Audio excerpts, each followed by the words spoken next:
Hello, this is Devin Easterlin from SJA Property Management, and this is another edition of Landlord's Corner.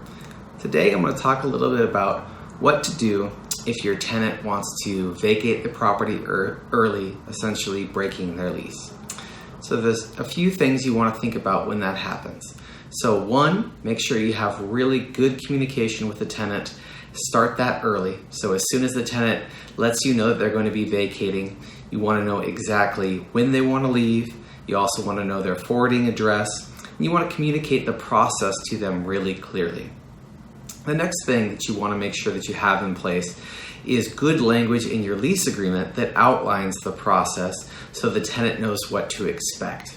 So typically in a lease break situation, you're able to charge the tenant for any rent for the remainder of the term, also any damages associated when they leave the property that exceed normal wear and tear, and any releasing or marketing fees that you may incur because of the lease break. As a landlord, you have a duty to help mitigate those tenants' damages by trying to re-rent the property as soon as possible. So essentially, the tenant will remain on the hook for rent until a new tenant's lease starts.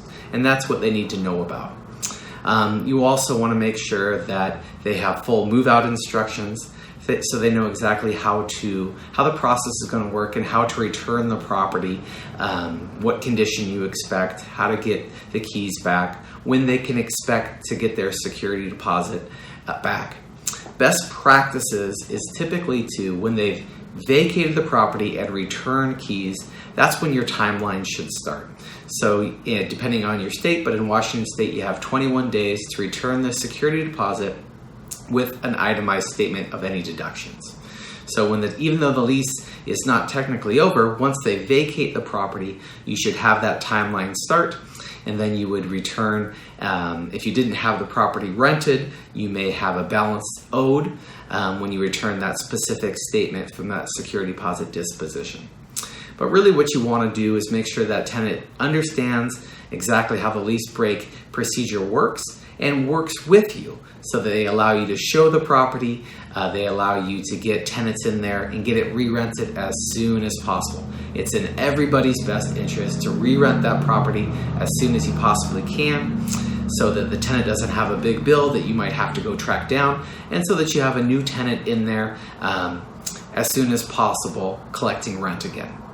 So if you, with a little bit of communication in the beginning with solid lease agreements, you can make it so a tenant that is vacating early isn't a big emergency. You can work through it, keep the expenses down for the tenant, and then also you.